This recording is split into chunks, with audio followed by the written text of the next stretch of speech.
Assalamualaikum warahmatullahi wabarakatuh, guys. Di sini saya mau mencari konten yang lain di sekitar kita, yaitu jaranan dari seniman kondang yang ada di Tulungagung.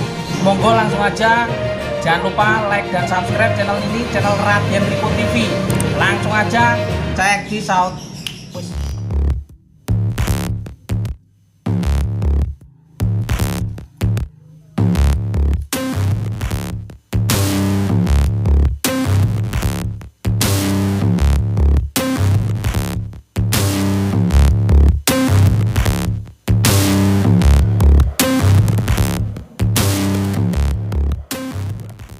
Assalamualaikum warahmatullahi wabarakatuh. Gimana kabarnya, guys? Sehat saja kan? Alhamdulillahirobbilalamin.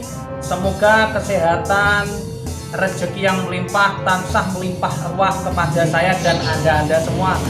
Amin amin ya rabbal alamin. Di sini di kesempatan baik hari ini saya membuat konten. Saya sowan terhadap penikmat dan juga pelaku budaya yang ada di Tulungagung. Siapa orangnya? Dia adalah Mas Marinda. Karena Sugrayu. Sugrayu.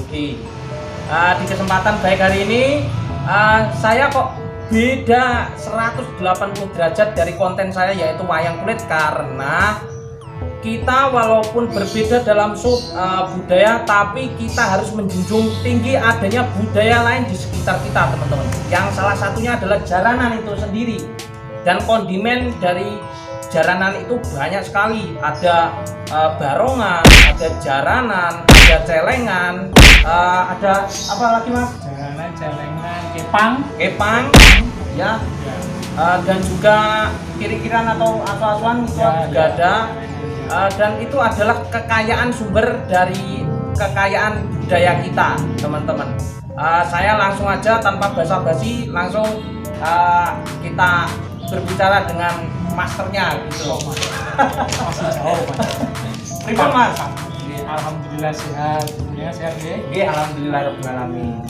Di kesempatan baik hari ini kita mau berbagi ilmu, Mas, tentang kita kan sama-sama berbudaya dari kulit dan juga budaya Jawa gitu, teman. Biar teman-teman tahu jaranan itu apa dan basicnya, sejarahnya dari mana. Monggo dengan matur terhadap teman-teman gitu. Jaranan itu adalah kesenian yang memang berasal dari leluhur tradisi ya. Karena kan kenapa kok diadakan jaranan gitu kan, misalnya kayak kepang begini gitu kan. Ini kan imbuhan an itu kan asal kata dari sesuatu yang etok-etok gitu. Dolanan, jaranan artinya tidak sungguh-sungguh gitu. Sekedar representasi perwujudan. Nah, simbolik. Kenapa kok di orang zaman dahulu bikin kudaan atau boneka kuda, kalau orang barat bisa menyebut ya? Karena ini adalah hal yang eksklusif zaman dahulu. Nah, ini yang ingin saya bahas.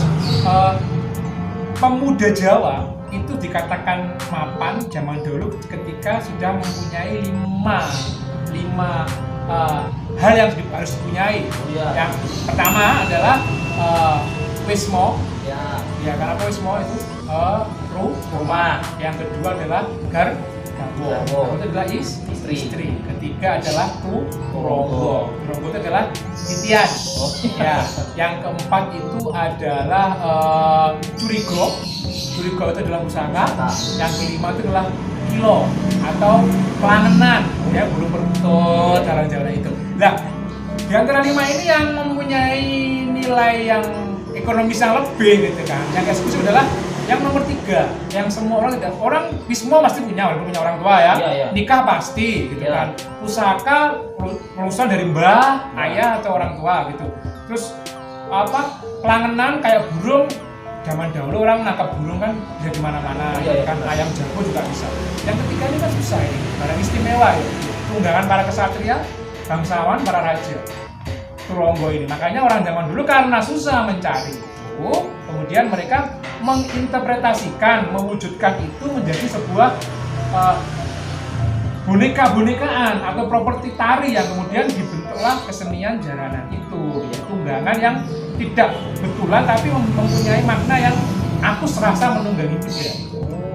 Itu akar mula histori seperti itu kurang lebih secara babat atau unsur daripada ini bisa lahir. Kemudian ya akhirnya diramu menjadi lebih baik lagi, motif kepangnya pun juga akan lebih baik lagi gitu kan.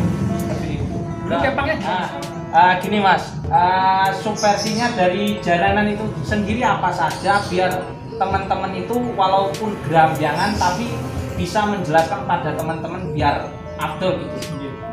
Jaranan itu ada beberapa macam, yang satu adalah jaranan Jawa. Sesuai dengan genre-nya ya, genre jaranan Jawa itu bukunya besar. Yang mainkan misalnya cenderung orang yang tua-tua, yang sepuh-sepuh, karena semakin sepuh konon malah semakin kelihatan sakral jogetannya, gede banget gitu. Terus kemudian yang kedua jaranan pegon ini dia dari kulit, tapi cara pakainya beda. Kalau yang pegon itu dia ditumpaki, terus kirinya membawa cambuk atau cemeti. Kalau pegon ini enggak. Pegon ini tangannya harus bergerak bebas karena dia tangannya akan main juga pukul tarian gitu, sesuai dengan karakter tarinya gitu. Terus yang berikutnya adalah kalau pegon itu ukurannya lebih kecil. Karena dia tidak ditupai begini, tidak digoceki, jadi kecil. Kemudian muncul fenomena jaranan Senderewe di era tahun 80-an 90-an itu juga hampir mirip daripada jaranan pegon, tapi dia bukan dari kulit, dari gedek gitu. Dari gedek ya, bukan seperti jaranan Jawa tapi lebih kecil. Dan dia memainkan pun juga berbeda dengan jaranan pegon. Dia pakai cemeti, hampir kayak jaranan Jawa tapi lebih atraktif gerakannya. Jadi ada. Kalau saya lihat dari perspektif bahannya seperti nggak jauh-jauh dari wayang teman-teman, yaitu kulit dan nggak cuma kulit aja Mas. Kalau yang Senderewe itu bentuknya daripada lukisannya pun juga terinspirasi daripada lukisan wayang juga. Ini desain-desainnya aja Mas. Ada sumpingnya, kemudian mahkota, kemudian ini talinya, kemudian ada pelananya juga. Kemudian ini kan jaran wayang, jaran keraton yang biasanya terus sama. Senderewe juga gitu, walaupun dia gede, dia juga seperti ini kurang lebih lukisannya. Cuman ini yang lebih menarik dari jaranan pegon itu adalah tatanya. Jadi kita lihat tatanya. Satu style gitu ya? Ya. Nah, itu seperti itu. Pun juga ini berbeda, cara memakainya pun juga. Ini seperti kalau Mas lihat di Jatilan Reok, Ponorogo itu hampir sama. Dia makainya seperti ini. Ini tarikan begini.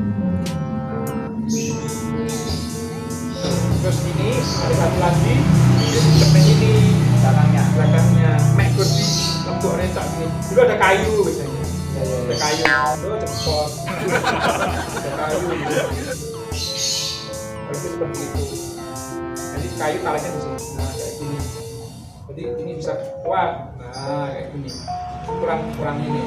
Jadi kan kita kan saya kayak sendi. Nah, jadi seperti ini posisinya, kayak pukul wayang gitu loh. Oh iya. Nah, kayak gitu. Tak tumbelang. Terus juga pakai gerakan seperti ini juga dia. Nah, itu kayak gitu. Kurang lebih seperti ini. Rayanya juga ini main soalnya. Ini main, kaki tangan main semua. Kalau di Senderewe kan enggak, ya. Pegangnya pun juga sudah berbeda. Cara ngikat pun juga sudah berbeda. Kalau Senderewe dia ngikatnya begini. Pegangnya pun juga beda. Nah, dia punya tanjak seperti ini. Seperti ini. Kadang kepenya ditaruh di atas di sini.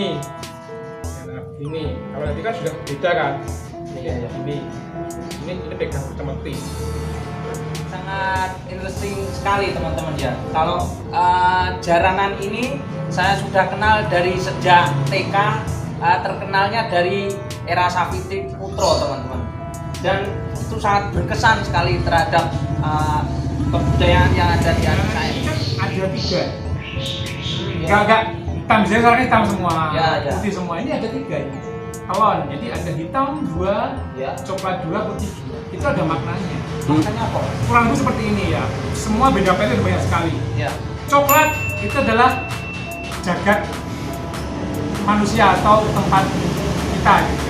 Manusia. Coklat itu adalah tanah, jagat orang umum pada. Terus kemudian putih itu berarti jagat yang atas gitu kan. Jadi kita putih berarti langit, hitam berarti kita sudah ngomongin semesta. Jadi sudah ngomongin hal yang universal sekali, kurang lebih seperti itu. Jadi dibuat telon gitu loh. Dibuat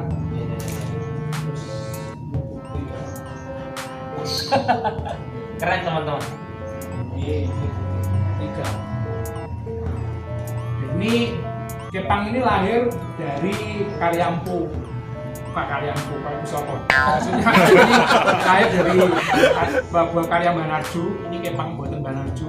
Mbah Narju itu siapa? Mbah Narju itu adalah pengrajin barongan dan pengrajin pokoknya alat kesenian jalanan waktu itu. Tapi dia usahanya memang di barongan. Oh iya. Ya, ini hasil karyanya.